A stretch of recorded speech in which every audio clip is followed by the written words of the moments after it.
Alright, so for this video, we're going to be replacing the speed controller on a MantisX Plus. First, proceed by removing the deck, and if you haven't seen that video, please refer to the how to remove the deck video. But we'll start from this point with the deck removed. First, begin by pulling out the display box. Display control box. That's this black module here. Just like that. And the point that we are trying to accomplish here is to make sure that all of the connectors from the motor controller are disconnected. So that includes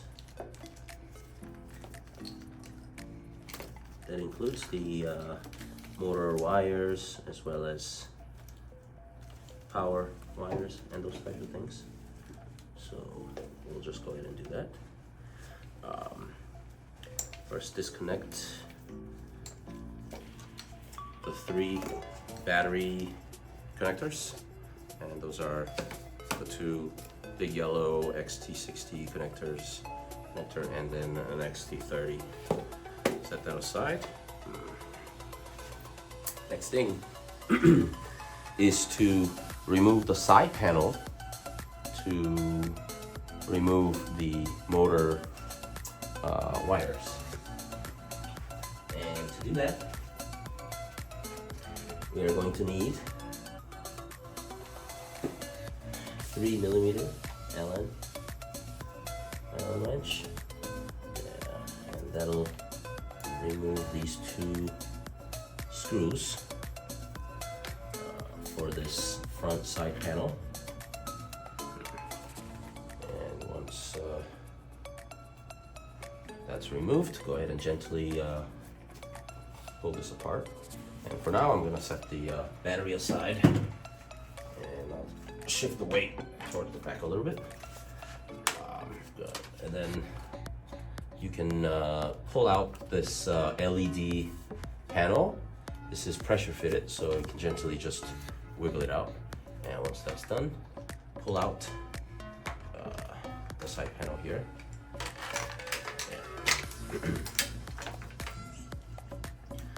And there is a 3-pin connector holding the side panel.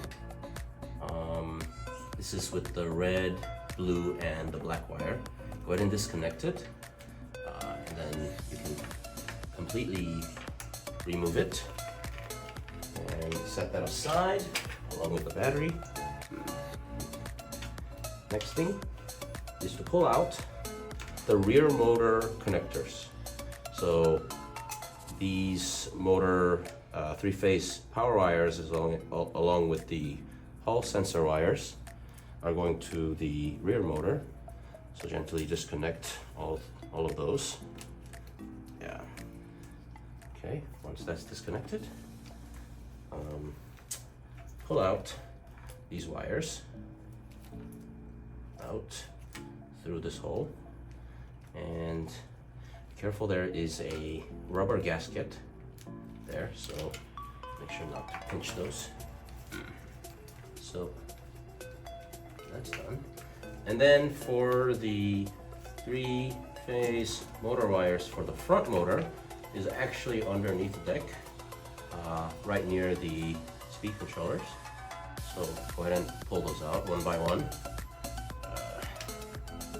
just like that. And then also the same thing for the Hall wire. Yeah. Once that's done, there's also a connector that runs from the controller, speed controller, to the display control box. Go ahead and remove those. And these are the big connectors. Just like that. Okay.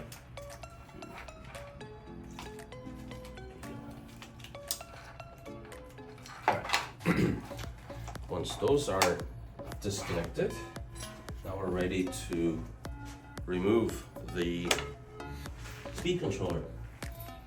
And for this, I'm just using a support here with a platform so I can balance the scooter. I have better access to the bottom screws that is holding the speed controllers. And for this, we're going to need a Phillips screwdriver. Yeah, go ahead and remove those. So there are 2 screws for each speed controller. So I'm taking out the one that is for the rear motor.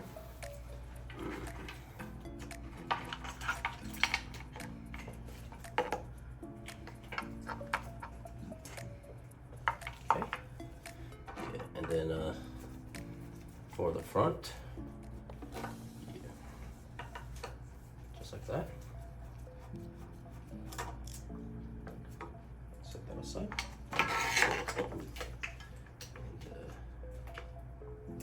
And there you go. That's how you remove the speed controllers, both of them.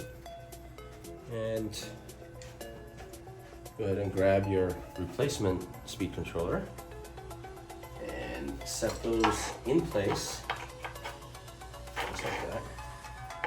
And it's important to note that there is a thermal paste that goes onto these, and it is important that if there are no thermal paste or there's not enough thermal paste, it's a good idea to apply thermal paste on it so there would be an effective heat transfer from the motor controllers to the chassis. Without that, it may get into a situation where we're dissipating too much heat out of these boxes. So we'll go ahead and install these back onto the scooter. Okay, I got it. And a slight trick here is to make sure that the screw holes align. And a good way to do that is to observe the screw points. And it's a bit tricky because you have to align them before installing them, and you can see through the opening on the bottom. And once you have it aligned, go ahead and install the 2 screws. It's a bit of a tricky process, but the main thing is to ensure that it is aligned with the hole. Alright, so the front motor controller has been aligned and mounted in. Don't tighten it all the way because it'll make it very difficult for the second controller to be installed. So same process applies.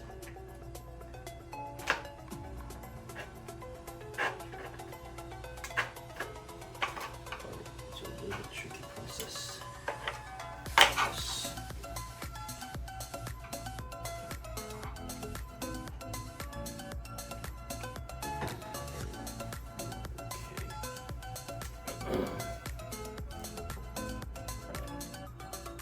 That's good.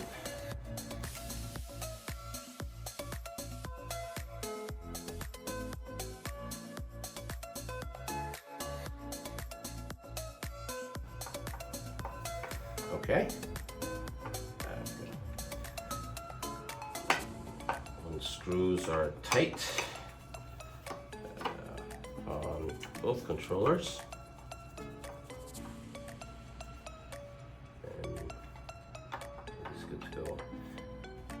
it's important to make sure that these screws are tight to ensure reliability, because if they are not tight and they start rattling under the deck, then it can lead to reliability issues. Once the scooter has mounted the speed controller, go ahead and set it to an upright position. And it's just a matter of putting back all of the connectors. And you can refer to the connection diagram on our website that walks through all of the connections. That is very easy to look at. So it should be very simple to follow.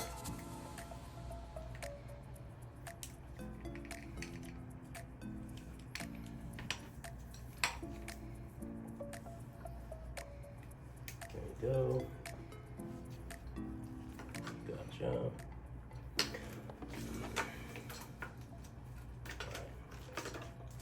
Yeah. So it's important to note,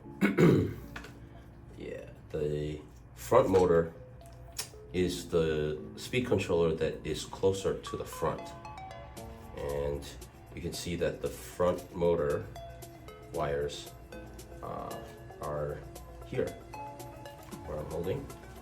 So I'm going to connect the front motor wires first. Just like that.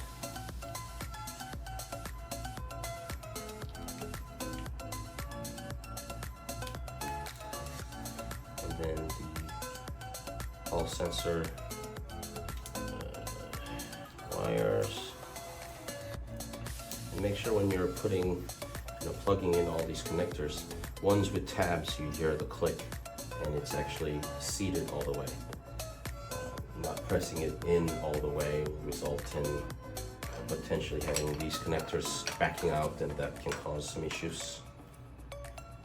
Okay. Then we have the light assembly connector. Right here.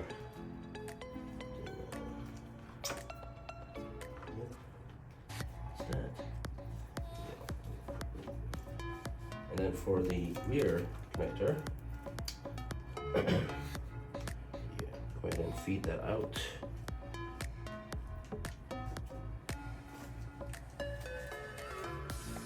It's important not to force anything out with too much pressure to prevent any sort of damage to any of these connectors. So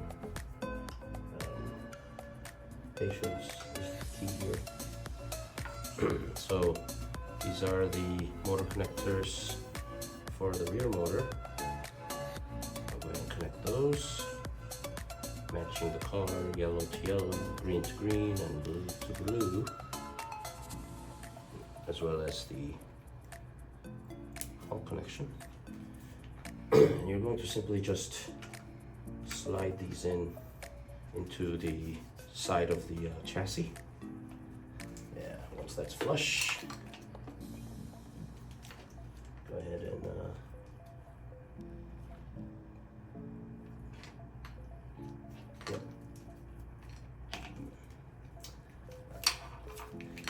and before we place the battery in here, just so that we have more space, we remove the light assembly on the side and make sure that is connected to the light driver module.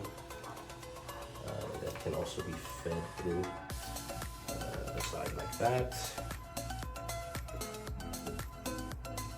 Like this. Now we'll grab the light assembly module, plug that in.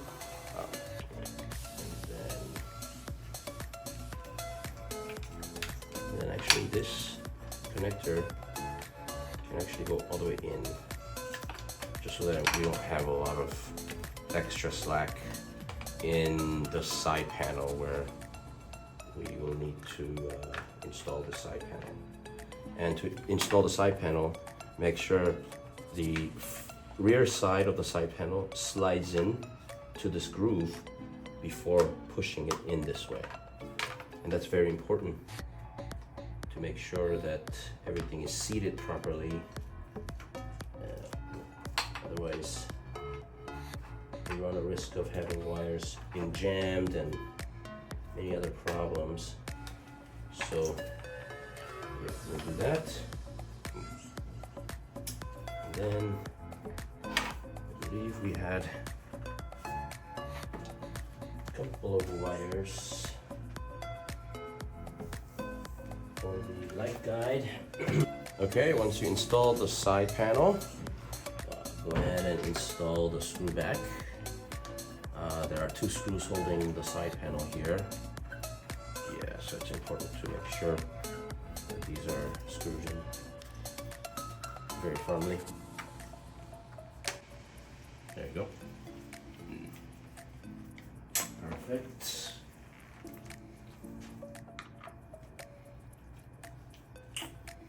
Alright. Good. Yeah. And the light guide plastic, there's a groove here in the front. Make sure that's slid inward before pressing it down towards the back. And there are no screws here, it's just pressure fitted. And once you install the deck, it presses down on it and it will make sure that this is secure. And the last step is to install the battery back into the deck and gently start it with the rear side all the way in, push back so that we have a lot of space here. And that extra space is for the display control box. That can slide in like that. Then an LED module will slide in towards the right side. After that, it's just a matter of connecting all of the power wires, including the display wires. So we'll connect the first power wire.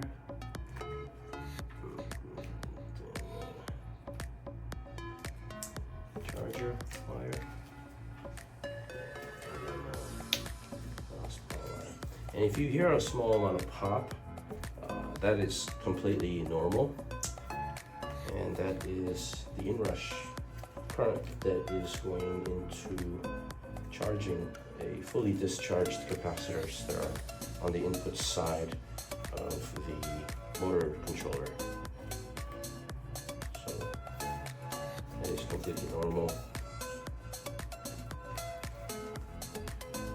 And the last step is to arrange all of the connectors as well as the wires such that when the deck is being reinstalled, no wires will be pinched, especially on these edges or on top of the battery. Once everything's tucked away, all the wires are arranged, the last step is to place the rubber seal as well as the deck and the rubber mat. And that concludes the motor controller replacement.